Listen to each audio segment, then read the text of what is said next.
kama tunavyoona misukosuko iliyotokea hapa karibuni wiki iliyopita na tunayoendelea nayo, tayari imeshapandisha bei ya mafuta kwa asilimia 13 mpaka jana.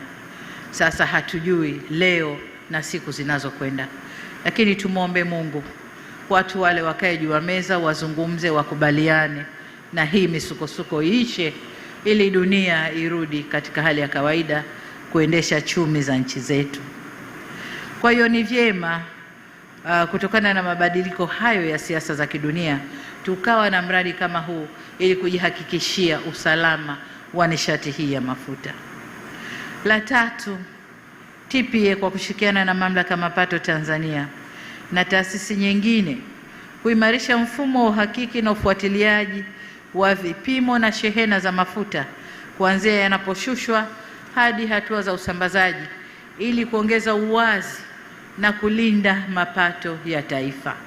Lakini kama ninavyosema siku zote, swala la mifumo kusomana ili kusiwe na vipenyo vya mapato ya taifa. Ndugu zangu, la mwisho ni wakandarasi na washauri wetu kuhakikisha huu mradi ni mradi wa kimkakati, ni mradi uliotumia fedha nyingi za Watanzania. Kwa hiyo watujengee kwa viwango vinavyotakiwa na watujengee umalizike kwa wakati ili tuanze kuutumia. Na kama alivyosema kwamba fedha zile kuingia kwa sekta binafsi kwenye bandari zetu kumetusaidia Mamlaka ya Bandari kupunguza gharama za uendeshaji wa bandari zetu, na zile fedha tulizozipata kwenye upunguzaji wa gharama ndizo hizi sasa zinajenga miradi mingine mbalimbali, ukiwemo mradi huu wa matenki ya kupokelea mafuta hapa maeneo ya Kigamboni. Leo hii matokeo ya ushirikishwaji wa sekta binafsi yako wazi.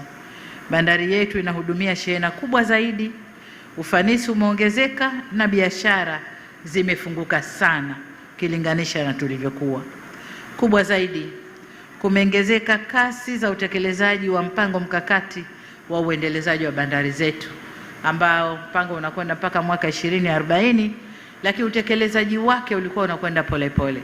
Sasa kwa kushirikisha sekta binafsi, utekelezaji unakwenda kwa kasi kubwa.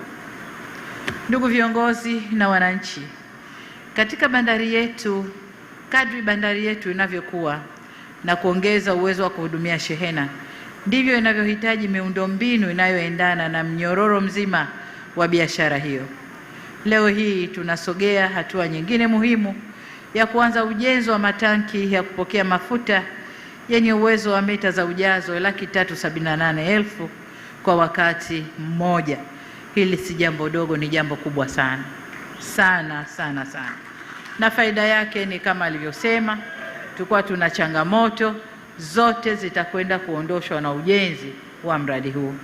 Lakini si tu kuondosha changamoto, kuna na faida kadhaa zitapatikana. Kabla ya mradi huu, Mamlaka ya Usimamizi wa Bandari haikuwa na matanki yake ya kupokea mafuta. Hivyo kukamilika kwa mradi huu kutaimarisha usalama wa nishati ya mafuta kwa taifa letu. Hatua hii ya uwekezaji wa jiwe la msingi mradi huu ni sehemu ya utekelezaji wa ilani ya Chama cha Mapinduzi ya uchaguzi mkuu wa mwaka 2025, ambapo tuliwaahidi Watanzania kuimarisha miundombinu ya kisasa ya kusafirisha au usafirishaji, ya usafiri na usafirishaji. Lakini pia ni utekelezaji wa maelekezo tuliyotoa wakati wa kufungua Bunge la 13, ambapo tuliahidi kuongeza kasi ya miradi ya kimkakati yenye kuleta matokeo yanayoonekana, mradi huu ukiwa mmojawapo.